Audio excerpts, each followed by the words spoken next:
Hello, this is Kate from dailytarotgirl.com, and today I'm going to be reviewing Wolff's Cartomancy, a photographic tarot journey. And this deck is by Bianca Wolff. So I'm going to start by showing you the backs of the cards. I really like the backs of the cards. They kind of remind me of like snakeskin. They're really pretty. And I think what I'm going to do is I'm just going to go through the deck as I talk about it, just so you get kind of a general feel for these cards, so that you get kind of a sense of what this deck is all about. So as you can see,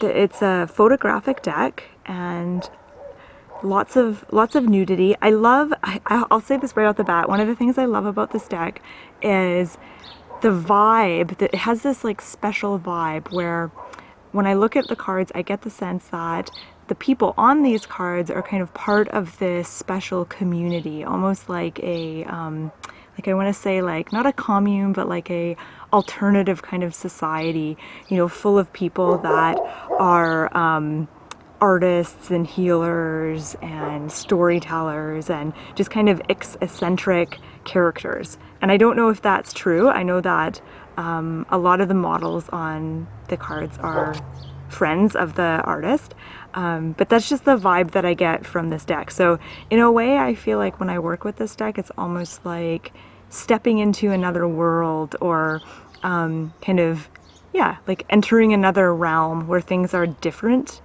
than in kind of everyday normal society, which is pretty cool. And I think the one thing that I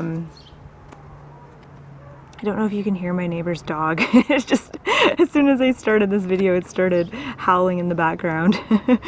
I think the thing that first attracted me to this deck is how different it was. First of all, I guess all the nudity.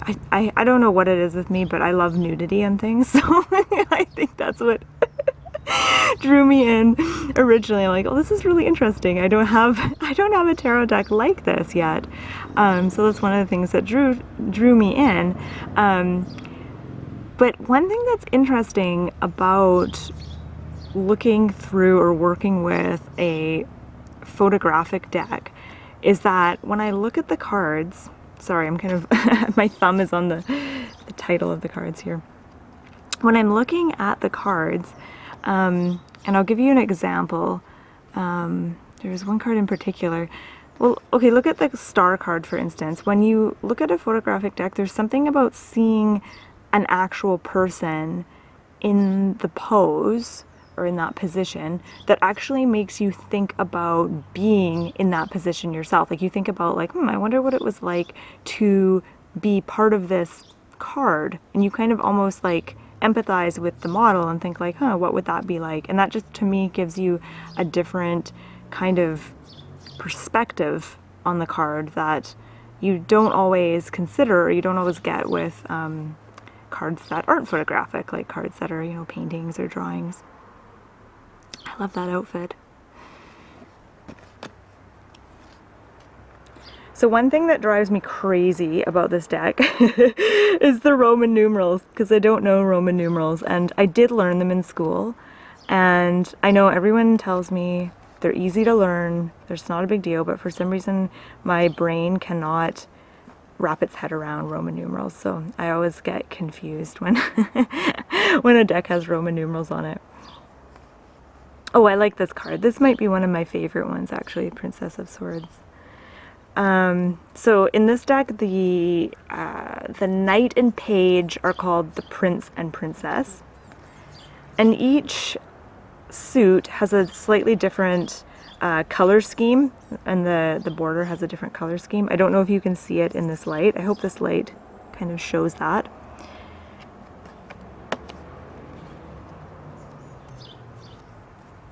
And I should tell you a little bit about the cardstock. So the cardstock, I don't know if you can tell in the video, but it's not super glossy and it's not really matte or matte either, so it's kind of in between. Cardstock is a little thin, but it's it's probably just as well because these cards I find are quite long for my hands, so having bendable, flexible cards makes it easier to shuffle, that's for sure. And the deck comes with a little white book, but the little white book is a little bit different because it doesn't actually have like the card meanings or anything like that in them. It has the names of the models and the location that each photograph was taken at. Most of these photos were taken in Australia, and I think 1 or 2 was taken in the States.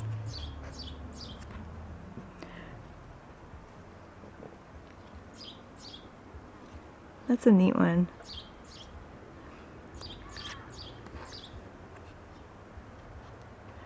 So this deck, it's interesting because it's definitely not a Rider-Waite clone. So there's a lot of cards that have been kind of reimagined by the artist and are, you know, different from the Rider-Waite deck. So in that sense, it might not be the easiest deck for like an absolute beginner who's never had a tarot deck before. However, this deck does stick pretty closely to the Rider-Waite symbolism and structure, so it's not like one of those decks. Oh, I love this card. This is really good.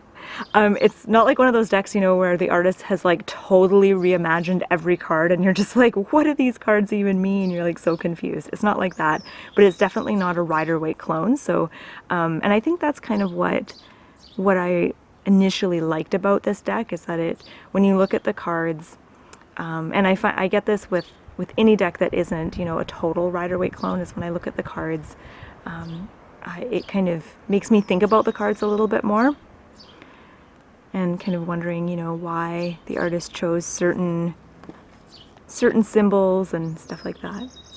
So it kind of makes you think. Now this is an interesting one. This one really makes me wonder about what this was like to photograph, like being a model. Everyone's naked and kind of, they're all like tangled up in all these wheels. That would have been an interesting one to create, I think.